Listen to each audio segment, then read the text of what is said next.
Bien, señorías, continuamos, reanudamos esta comisión de investigación no permanente sobre el consorcio FEVAL. A continuación, comparecerá ante la misma don José Villaabas, al que los servicios de la Cámara les ruego, por favor, le inviten a pasar.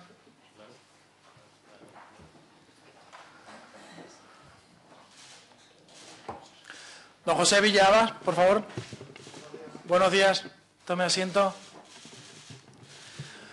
Señor Villa, sabe por qué ha sido llamado por esta comisión de investigación no permanente sobre el consorcio FEVAL, por la relación que usted tuvo en tiempos con la misma y porque posiblemente de su información pueda ayudar a los distintos grupos parlamentarios a esclarecer pues, todas las cuestiones o dudas que puedan suscitarle.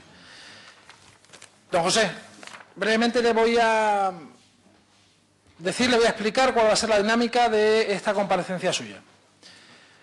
Inicialmente usted va a disponer de 15 minutos para exponer cualquier cuestión que entienda oportuna con respecto a esa relación que usted mantuvo con el consorcio FEVAL. Finalizado ese tiempo máximo, serán los tres grupos parlamentarios quien, por un tiempo máximo de 40 minutos, le podrán hacer preguntas a las cuales usted podrá responder. Está en su derecho de hacerlo o de no hacerlo. Lo que sí, don José, le advierto que si lo hace deberá hacerlo sobre una base de veracidad. Le informo que el artículo 509 del Código Penal así se lo exige y, por lo tanto, téngalo en cuenta a la hora de contestar si así lo determina. Y también, de igual forma, ante esta comparecencia, si ello le hubiese supuesto algún coste, algún gasto, el mismo será sufragado con cargo a los presupuestos de esta Asamblea. Don José, finalizando los tres turnos de los distintos grupos parlamentarios, usted dispondrá de un turno final de 10 minutos para apostillar o clarificar cualquier cosa que usted entienda oportuna o que no haya quedado suficientemente clara. ¿Ha entendido, señor Villa, cuál es el proceder de esta comisión? Perfectamente. Pues muy bien, sin más, le voy a dar la palabra por término máximo de 15 minutos. Muy bien, gracias. Ilustrísimo señor presidente de la comisión, ilustrísimos parlamentarios de la Asamblea de Extremadura, señoras, señores, comparezco hoy aquí ante nuestra Asamblea en atención al requerimiento que se me ha hecho y quisiera mostrar, antes que nada, mi respeto a esta alta institución y a sus miembros, representantes de los ciudadanos de Extremadura. Como ustedes conocen, y debido a una denuncia presentada por un grupo parlamentario hoy presente en la comisión, la cual perseguía un fin claramente político, pero que ha incluido hechos totalmente falsos e imputaciones personales que nada tienen que ver con la realidad, se ha incoado en el juzgado de primera instancia de instrucción de Don Benito las diligencias previas 738/12 que se me han comunicado como denunciado. En dichas diligencias me encuentro denunciado, pero aún no he sido citado a declarar ante la ilustre magistrada. Por todo ello, y para evitar que mi declaración de hoy pueda interferir en el procedimiento penal, que, como ustedes perfectamente saben, goza de preferencia sobre cualquier otro tipo de procedimiento legal, y en ejercicio de mi derecho a la defensa recogido en el artículo 24 de la Constitución española, no contestaré a ninguna de las preguntas que me hagan sus señorías, hasta que haya declarado en sede judicial y haya podido aclarar y explicar todos los aspectos que la ilustrísima magistrada o el ilustrísimo representante del Ministerio Fiscal interesen para la averiguación de los hechos objeto de instrucción, haciendo desde este momento expresa reserva de mi derecho frente a quienes han formulado una denuncia faltando a la verdad en la narración de los hechos para provocar, con la incoación del procedimiento penal, unos réditos políticos y personales inmediatamente traducidos a los instigadores de las mismas en una más que notable aumento de sus remuneraciones. Es todo lo que tengo que decir, reiterando mi respeto por esta institución ante esta comisión. Muchísimas gracias. Gracias, señor Villaabas. A continuación, y habiendo hecho uso de su derecho durante un tiempo máximo de 15 minutos, comenzaremos lo que es el turno de los distintos grupos parlamentarios, empezando por el Grupo Parlamentario Izquierda Unida Verde SIEX, quien por término máximo de 40 minutos le formulará todas las preguntas que entienda oportunas con independencia de acogerse usted, señor Villa, al derecho de contestar, de hacerlo o de no hacerlo, ¿de acuerdo? Pues tiene la palabra en nombre como representación y como portavoz del Grupo Parlamentario Izquierda Unida Verde SIEX, señor Nogales. Gracias, presidente. Bueno, como esperábamos, lógicamente, y haciendo uso de su derecho, el señor Villa se acoge a su derecho de no responder para poder tener mejor defensa. Por eso, en este sentido, pues no voy a realizar ninguna pregunta, porque no tiene sentido seguir aquí, continuar esta reunión, cuando no va a haber respuesta a las preguntas que le manifieste. Nada más y muchas gracias, señor presidente. Muy bien, señor Nogales. A continuación, le doy la palabra al señor portavoz del Grupo Parlamentario Socialista, PSOE Regionalista, para que por tiempo máximo de 40 minutos haga las preguntas que entienda oportunas. Señor García, tiene la palabra. Muchas gracias, señor presidente. Señor Villa, buenos días, bienvenido a esta comisión. Le agradezco en nombre del Grupo Parlamentario PSOE Regionalistas su comparecencia hoy aquí, su presencia hoy aquí. Nosotros respetamos todo lo que usted acaba de decir aquí, evidentemente. Está usted en su derecho y, por tanto, no vamos a formularle preguntas. Quiero, no obstante, decirle que desde el Grupo Parlamentario Socialista, a pesar de que se encuentre en este momento incurso en un proceso del que todavía no sabemos cuál será su final, porque esta comisión tiene por objeto solo dos cosas. Uno, modificar los procedimientos y dos, pedir responsabilidades políticas, nunca pedir responsabilidades penales. Quiero decirle que, precisamente porque hay esa denuncia en un juzgado y se están instruyendo las diligencias previas, entendemos perfectamente su posición, la valoramos y termino agradeciéndole que haya venido a la presencia de esta comisión. En nombre de mi grupo, muchas gracias por estar hoy aquí con nosotros. Muchas gracias, señor García. A continuación, en nombre y como portavoz del Grupo Parlamentario Popular en esta comisión, señor Ramírez, tiene el tiempo máximo de 40 minutos para formular todas las preguntas que entienda oportunas. Muchas gracias, señor presidente. Buenos días, señor Villa. Mi grupo parlamentario respeta su derecho constitucional a no declarar. Sin embargo, no compartimos el hecho de que usted guarde silencio en esta comisión de investigación. Una comisión de investigación de carácter político, donde nadie, absolutamente nadie, va a imputarle ningún delito penal.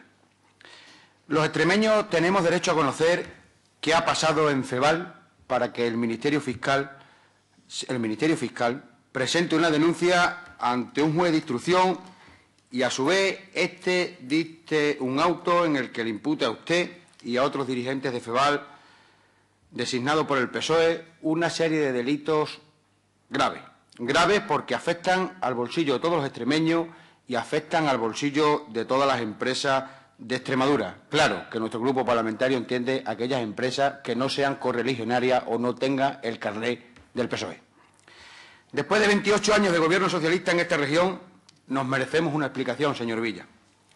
Nos merecemos una explicación de usted como directivo de FEVAL, porque es lo que me exigen a mí y a mi grupo parlamentario que intentemos que así suceda cuando nos paran por la calle. Que intentemos averiguar la verdad y que no paremos de averiguar la verdad, lo cual también hago extensivo esta petición que me hacen a mí los ciudadanos, a todos los miembros de mi grupo parlamentario y a todos los miembros del resto de grupos parlamentarios, no solamente a mi grupo parlamentario. Pero en lo que respecta a mi grupo parlamentario, que es de lo que yo aquí respondo, en esta tarea sí que estamos. En esta tarea estamos en averiguar la verdad. Porque, entre otras cosas, para eso nos han votado los ciudadanos, señor Villa. Entre otras cosas. Bien, hay que averiguar por qué FEVAL está en la situación actual y sus dirigentes en la situación actual también en la que se encuentran.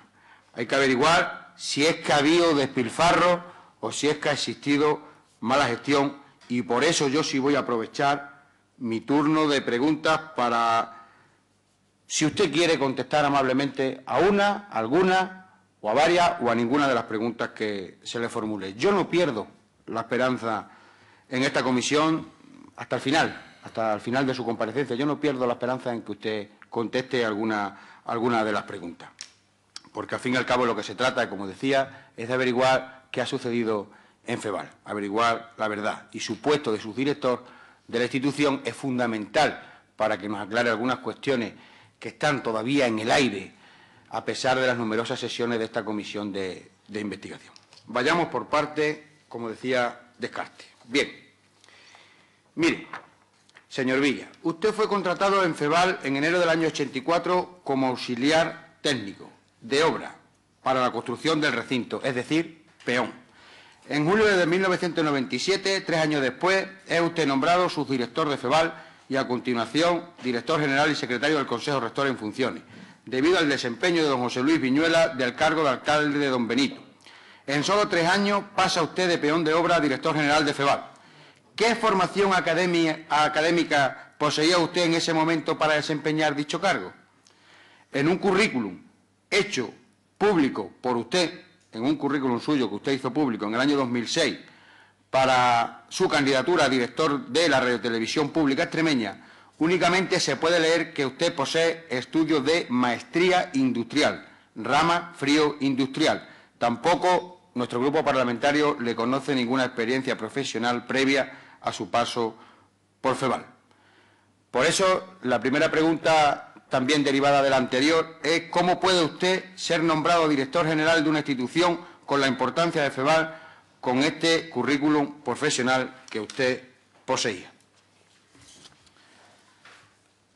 ¿Quiere usted contestarla? Bien, veo que no va a contestarla, pues entonces pasaré a hacer todas las preguntas de corrillo, como se suele decir. Aquí en esta comisión de investigación han quedado claras varias cuestiones. En primer lugar, que las materias de contratación era competencia en exclusiva del señor director general de la institución. Así lo dijo aquí la señora que fue vicepresidenta segunda del Gobierno, consejera de la que dependía institucionalmente FEVAL. Pues nos gustaría saber si usted, como subdirector, tuvo competencias delegadas o participó junto al señor director en las contrataciones de la institución o siquiera tuvo conocimiento de ello.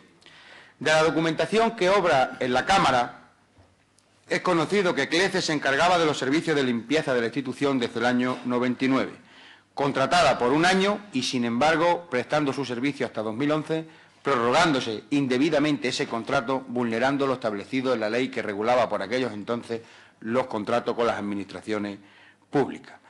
Contrato en virtud del cual, verbal, porque no escrito, sin procedimiento de concurrencia de ningún tipo, se le han pagado desde 2007 a 2010 a la mercantil CLECE la nada despreciable cantidad de más de 605.000 euros, más de 100 millones de las antiguas pesetas.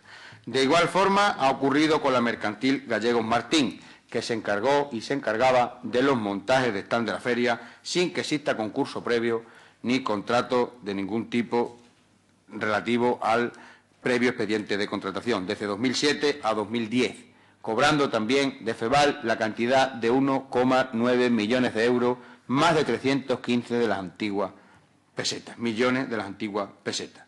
Pues bien, ¿participó usted en la contratación de estas empresas? ¿Fue orden del señor director general de la institución? ¿Fue una orden de algún alto cargo de la Junta de Extremadura que se contratara con estas empresas? También consta probado en sentencia del juzgado de lo social, donde se ventiló su despido, evidentemente, que ustedes junto con el señor Juan Cerrato manipularon las encomiendas de gestión efectuadas por el SESPE a FEVAL el 3 de diciembre de 2010, que tenía por objeto 6 cursos de teleformación. Ustedes, usted en concreto y el señor Cerrato, ordenaron fraccionar su objeto en 4 partes. Para Novis, 4 cursos por importe de 9.464 euros. Para Instituto de Educación en Técnicas Comerciales, otro por importe de 17.554 euros. Para Instituto de Formación Online, otro por importe de 17.915 euros. Una vez seleccionadas estas empresas, todavía no sabemos por quién, e impartidos los cursos, usted y el señor Cerrato ordenaron un expediente a posteriori para vestir el santo, dar visos de legalidad a una cuestión que era ilegal. Esto dice el tribunal, no son palabras mías. ¿Quién dio la orden expresamente de seleccionar a estas empresas para que tuvieran que ser ellas las adjudicatarias? ¿Usted, el señor Cerrato, el señor Viñuela, algún alto cargo de la Junta de Extremadura? ¿Quién? ¿Solicitó usted o el señor Cerrato a las empresas que enviaron presupuesto previo en su día, que lo volvieran a enviar por menor importe a los enviados en su día para realizar este fraccionamiento? ¿Quién ha ordenado y por qué razón que se hayan abonado distintas cantidades de dinero en concepto de relaciones públicas a usted, al señor Cerrato, al señor Viñuela y a la señora Concepción López sin fiscalización ni control, como dice su sentencia de despido? Todo ello, evidentemente, sin cotización a la Seguridad Social ni previo pago de impuestos. En relación a las competencias del Consejo Rector, según los estatutos de FEVAL, este Consejo, entre otras cuestiones, tiene competencia para aprobar las líneas de actuación del consorcio y supervisión de las contrataciones efectuadas de obras, servicios y suministros recibidos de terceros en ejecución de las líneas de actuación aprobadas. Pues bien, según han manifestado aquí varios miembros del Consejo Rector, ninguna de las contrataciones de limpieza, del montaje de stand o las encomiendas de gestión del SESPE por la que le hemos preguntado, ninguno se han llevado a cabo, según estos miembros, esa inspección o ese control por parte del Consejo Rector. ¿Por qué motivo el Consejo Rector no ha controlado estas contrataciones? ¿Quién ha ordenado eludir este control del Consejo Rector de estas contrataciones? ¿Usted como subdirector? ¿El señor Cerrato como administrador? ¿El señor Viñuela como director de la institución? Competencias de la Junta Rectora. Según los estatutos de FEVAL, la Junta Rectora tiene, entre otras competencias, aprobación de las operaciones de crédito del consorcio, sin límite, adquisición, administración y disposición de bienes muebles o inmuebles, o la de aprobar las concesiones sobre las instalaciones de los servicios que se establezcan en el recinto ferial, por ejemplo, los contratos de limpieza o los montajes de stand, evidentemente. Empezando por esto último, por esta última competencia. ¿Por qué no se han llevado a cabo o no se han llevado estas contrataciones a la Junta Rectora? ¿Quién ha ordenado expresamente no llevar estas contrataciones a la Junta Rectora? También consta la documentación que obra en la Cámara del Consorcio que éste prestó a las mercantiles, a FEVAL Gestión y FEVAL Promoción, 1.150.000 euros aproximadamente en un año, 2010 y 2011. Préstamos que están documentados exclusivamente con la firma del señor Viñuela, firmada en calidad de socio único de las empresas y en calidad de director del consorcio, sin que conste, de un lado, autorización alguna de la Junta Rectora para realizar esta operación y sin que conste, evidentemente, la firma también del administrador del consorcio por ser alguna de estas operaciones superiores a 300.000 euros.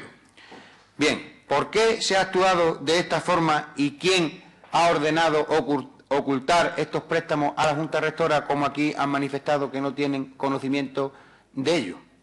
¿Por qué usted, como subdirector, no ha dado cuenta a la Junta Rectora, o el director o el administrador, que son los que acudían a la Junta Rectora, de los préstamos recibidos por la mercantil FEVAL en estas cuestiones? Y en concreto, usted, y en la que usted se refiere, FEVAL Gestión, ¿por qué usted no ha dado cuenta como administrador único de esta empresa al consorcio de los préstamos recibidos por parte del mismo? También en la documentación que obra en la Cámara relativa a la construcción del centro tecnológico se adjudicó una obra para esta construcción a la UTE Joca Magenta. No consta en los documentos de la Cámara que en el expediente de contratación previo hubiera un compromiso de estas dos empresas para constituirse en UTE y concurrir con esa personalidad jurídica mancomunada de UTE a la adjudicación de esta obra. Sin embargo, a pesar de no existir este compromiso de UTE, finalmente, como nosotros hemos dicho aquí muchas veces, se contentó a las dos empresas que ya participaban también en muchas contrataciones públicas con la Junta de Extremadura dirigida por el PSOE. ¿Por qué se hizo esto así? Se intentó contentar a las dos empresas y por eso se hizo así. Pero particularmente, ¿quién ordenó expresamente que eso se hiciera así? También obra en la documentación de esta Cámara que, al parecer, y así, más que de la documentación, también de lo que expresaron algunos trabajadores cuando declararon en las sesiones de esta comisión de investigación, al parecer en el año 2010, circulaba por FEVAL un informe anónimo que ponía de manifiesto una serie de irregularidades y que al parecer llegaron hasta el mismo conocimiento del presidente de la Junta de Extremadura, el señor Fernández Vara. Eso fue, según estos trabajadores, sobre el verano de 2010. En este informe se expresaban una serie de irregularidades graves que estaban sucediendo en FEVAL.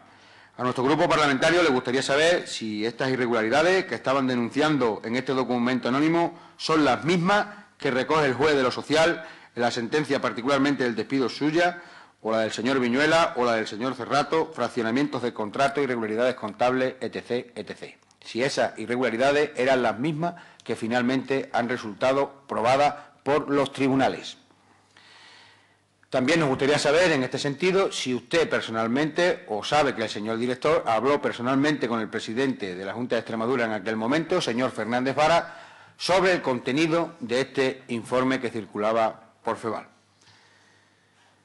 En junio de 2011 se celebran varias juntas rectoras, creo que 2, y sin embargo ninguno de los miembros de la Junta Rectora conoce el informe provisional que realizó ATD.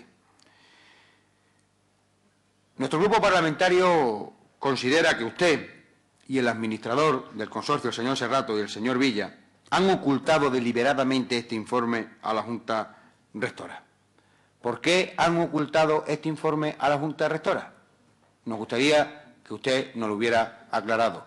¿Por qué? Importante, aquí se ha puesto de manifiesto que ustedes a ese informe provisional hicieron alegaciones y, sin embargo, la Junta Rectora desconoce ese procedimiento interno de las alegaciones, que quizá le pudieran haber ayudado a ustedes como directivos de FEVAL a que realizaran estas alegaciones. Pero, por el motivo que fuera, ustedes ocultaron este informe y nadie, absolutamente nadie de la Junta Rectora conoce el mismo. En relación a las mariscadas que tantas veces hemos hablado aquí de FEVAL. En la documentación que obra en esta Cámara consta también facturas emitidas por el restaurante Pinza del Puerto de Don Benito de mariscada, con conceptos indeterminados como SD, PAN, PV, PJ o Mérida. Según algunos trabajadores que han comparecido en esta comisión, SD significa Santo Domingo, una finca de Olivenza. PAN significa pantano, al parecer una casa que usted tiene con el señor director general de la institución a orillas del pantano de Orellana. Mérida significa, evidentemente, la casa del presidente de la Junta de Extremadura. PV, según estos trabajadores, Pedro Velarde. Pedro J, según estos trabajadores, Pedro Jara, que ya manifestó él aquí que, en el seno de esta comisión, que no tenía nada que ver ese PJ con él, o por lo menos los conceptos de las facturas estas desmariscadas. Pues bien, nuestro grupo parlamentario sí le hubiera gustado que usted explicase algo de esta factura. ¿Quién ha confeccionado esta factura, señor Villa? ¿Es verdad que las siglas esas que yo les he dicho significan estos conceptos que dicen los trabajadores? ¿O significan otros? ¿O se lo están inventando? ¿Es cierto que FEVAL ha pagado mariscada al señor director general de la institución y a usted, al señor Cerrato o algún dirigente de FEVAL abonada al restaurante Pinza del Puerto de Don Benito? Nos gustaría saberlo, porque según tenemos entendido en nuestro grupo parlamentario, el restaurante de FEVAL, el que existe en FEVAL, jamás ha tenido en su carta marisco. Mire, nuestro grupo parlamentario tiene la sensación, a lo mejor errónea, ya se verá, porque a lo mejor esta sensación puede ser errónea. Tiene sensación errónea de que, en relación al convenio que se firmó por parte de la Junta de Extremadura con FEVAL ni Junta de Extremadura hicieron todo lo que deberían o podrían haber hecho para que este convenio se hubiera cumplido. El día 3 de junio de 2010 se celebra una comisión paritaria a la que usted asiste como representante de FEVAL, consorcio, evidentemente, a esta comisión de seguimiento del convenio. Además, tenemos conocimiento que, al parecer, usted ha asistido también a más reuniones de esta comisión, representando a FEVAL. Pues bien, usted sabrá que finalmente este convenio ha resultado incumplido por parte de FEVAL. Según Junta de Extremadura, no ya este Gobierno, sino el anterior Gobierno, decía en esa comisión paritaria que FEVAL no justificaba ni cualitativa ni cuantitativamente dónde había invertido el dinero recibido en concepto de subvención de la Junta de Extremadura. La pregunta, como usted podrá comprender, señor Villa, es lógica. ¿Sabe usted dónde se empleó ese dinero de la Junta de Extremadura que subvencionó a FEVAL para ejecutar ese convenio y que ahora hay que devolverlo? ¿Dónde está? Por nuestro grupo parlamentario esto le preocupa bastante. Como también le preocupa quién decidió la contratación en FEVAL del trabajador Antonio Sánchez Trenado en mayo de 2009. Porque verá, algunos trabajadores que han declarado aquí, trabajadores sin que ostenten representación sindical de ningún tipo y los que la ostentan, dicen que este señor no lo conocían, que no lo conocían. Lo conocieron cuando se celebraron las elecciones sindicales después de que estuviera contratado por FEVAL. Entonces, claro, ¿a qué se dedicaba este trabajador? ¿Y dónde desarrollaba su trabajo si nadie lo vio nunca en FEVAL? ¿Es cierto que esta persona reside en Orellana, donde le he dicho anteriormente que usted y el señor Villa tienen una propiedad? ¿Este señor ha trabajado por algún casual en su finca mientras estaba contratado por FEVAL?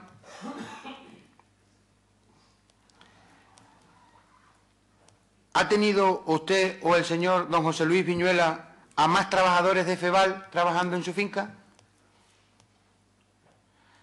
¿Se han realizado trabajos de carpintería, jardinería, pintura o instalaciones eléctricas en su propiedad por trabajadores de FEVAL y pagado por FEVAL? ¿Ha realizado algún personal de FEVAL en horas de trabajo, además de lo que he dicho, labores de cuidado de animales domésticos y retirada de basura de su propiedad del pantano de Orellana? ¿Organizó usted y el señor Viñuela eventos en Orellana con dirigentes políticos de Extremadura, me imagino que del PSOE, en el que los servicios de restauración los realizaba el personal de FEVAL? ¿El cerramiento que fue sustituido de FEVAL de 1.200 metros, dónde está, señor Villa? ¿Puede estar este cerramiento de 1.200 metros en su finca particular del pantano de Orellana? Nos gustaría que usted hubiera también aclarado esto. Aquí se ha hablado mucho también de paz social. El Grupo Parlamentario Socialista viene a decir que todo esto es un montaje, todo esto ocurre en FEVAL, todo esto es un complot y que al fin y al cabo lo que supone es una frustración de unas expectativas laborales de algunos trabajadores de FEVAL cuando se crearon las empresas. Aquí se viene ya dando por sentado de que en FEVAL ha funcionado todo a las mil maravillas laboralmente hablando hasta que se constituyeron estas dos mercantiles por esa frustración empresarial, como le decía, de algunas expectativas lógicas de algunos trabajadores de FEVAL. Pero también es cierto que, al parecer, los conflictos laborales no surgen en FEVAL cuando las últimas elecciones sindicales, ni siquiera cuando se considera conveniente, y así se realizó, el constituir las dos empresas, FEVAL Gestión y FEVAL Promoción, siendo usted administrador único de la primera. Mire, según tengo entendido, y ahora lo voy a relatar, no fue esta sucesión de empresas el detonante de la conflictividad social en FEVAL. Ni tampoco, como he dicho, era la primera vez que en FEVAL existía un conflicto laboral. Ya venía de atrás. Mire, yo lo que creo, sinceramente se lo digo, es que ustedes, los directivos de FEVAL, señor Viñuela y usted, señor Villa, que nunca han asumido de que los trabajadores de FEVAL tuvieran ciertos derechos como el de representación sindical, o el de participación en la organización de la empresa, o el derecho a la negociación colectiva. Yo creo que ustedes preferían tratar las condiciones laboralmente particular con cada uno de los trabajadores. Bien, le digo esto porque no entiendo la conducta de algunos grupos parlamentarios en esta comisión que se erigen en defensores de los trabajadores. Pues mire, en 2011 el sindicato UGT lanza un informe, UGT, no sospechoso de pertenecer al Partido Popular, lanza un informe a los trabajadores en el que dice textualmente: después de 3 horas de diálogo, el resultado fue bastante pobre en una mediación en la que la parte social ha mantenido en todo momento una postura flexible en la aplicación de la legislación vigente, pero que no ha visto en la parte empresarial, es decir, ustedes, disposición para asumir una cultura empresarial basada en el respeto a los derechos de los trabajadores y el de los representantes legales de esto. UGT, nada de Partido Popular, que a lo mejor a alguno de los miembros de esta comisión les suena esto de UGT. Pero bueno, no tuve tiempo antes de decirlo, lo digo ahora.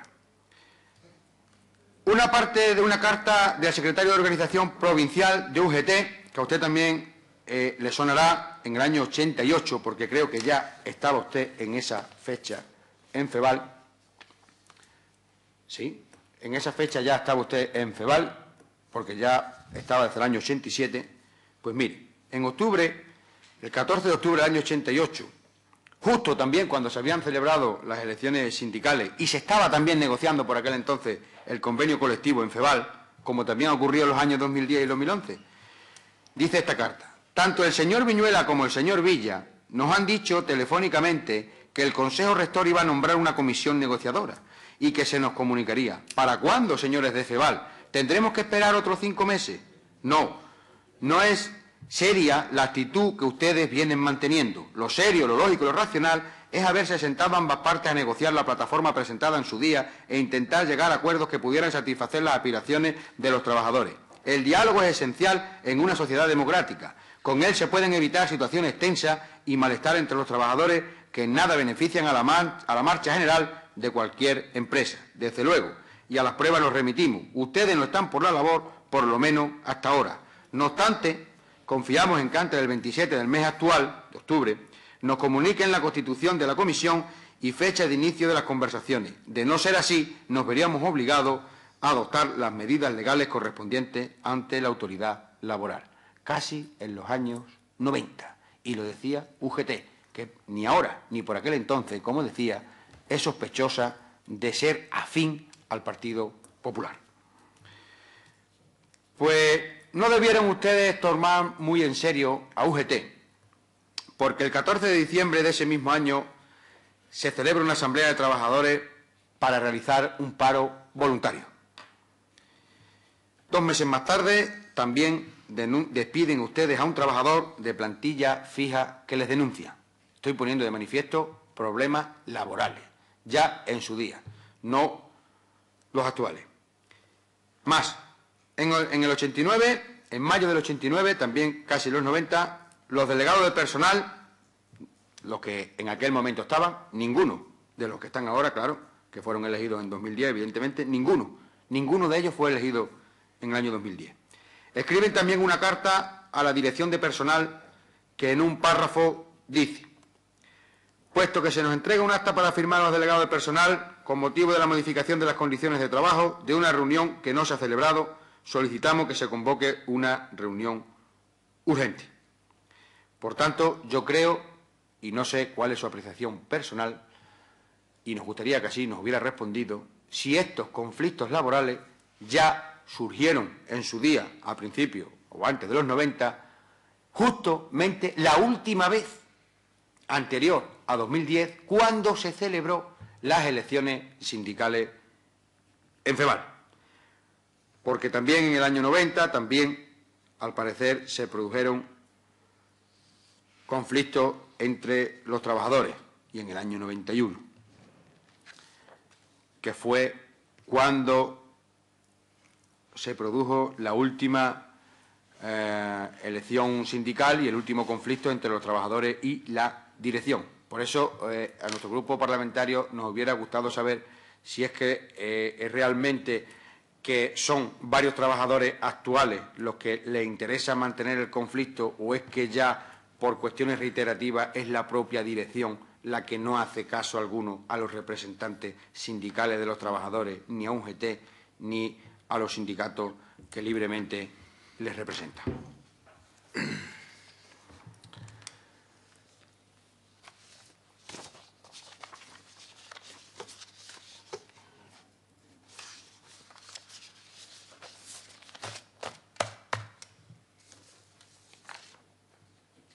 Puesto que usted se le han formulado preguntas importantes de control político, que es lo que nos ocupa esta comisión, y ha delegado usted en no contestar absolutamente ninguna de las preguntas, pues mire, yo considero que es suficiente con lo que le he leído de lo que dicen las sentencias.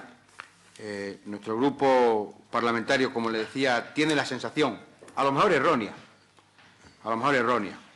y por eso era conveniente que usted hubiera declarado en esta comisión, porque tenemos la sensación, como le decía, a lo mejor errónea, de que los directivos de FEVAL allí han hecho lo que les ha dado la real gana. No quisiéramos irnos con esta sensación nuestro grupo parlamentario de que FEVAL pudiera ser el cortijo de algunos señoritos del PSOE. No quisiéramos irnos con esta convicción, y en su caso particular.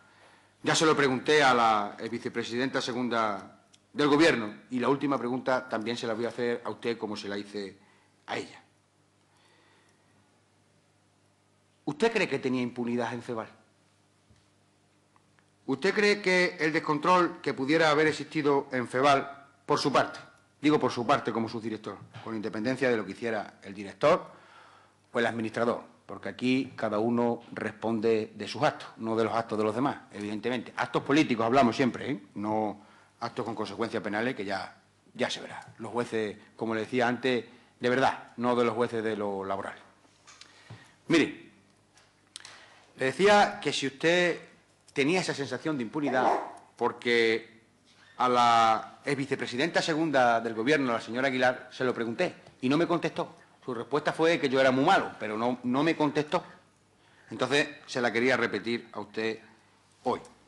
¿Usted cree que ha tenido impunidad por ser amigo y socio de la ex vicepresidenta segunda del Gobierno, señora Aguilar, como denunciaron los medios de comunicación cuando tuvieron que anularse los concursos de la TDT, en la que aparecieron, siendo usted el director general de la Junta de Extremadura y la señora Aguilar copartícipe de alguna de estas empresas?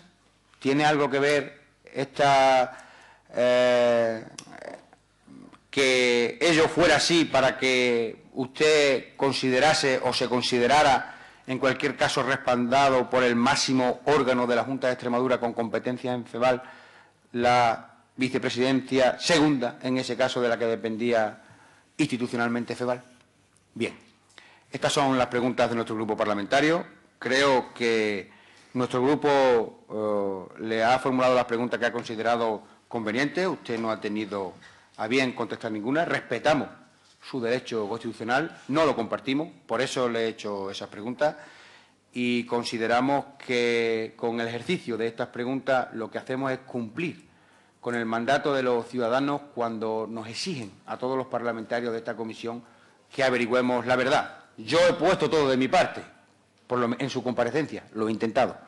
Comprendo que usted, bajo una investigación penal, no haya querido declarar, pero bien, usted también comprenderá que los ciudadanos nos demanden en una comisión política que ustedes den en esta comisión política cuenta de sus decisiones políticas.